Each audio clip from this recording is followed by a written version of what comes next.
አላህ ثم والله ኢስላምን የሚስተካከል ውብ የሆነ አንድም ነገር የለም።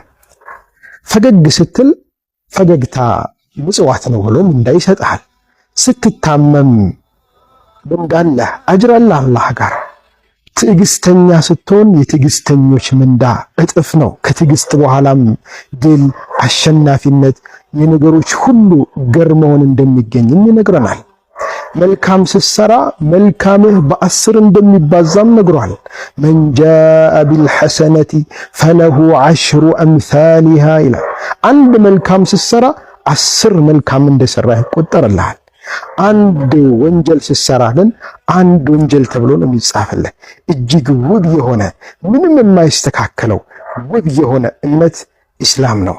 አልሐምዱሊላሂ ዐላ ኒዕመቲል ኢስላም።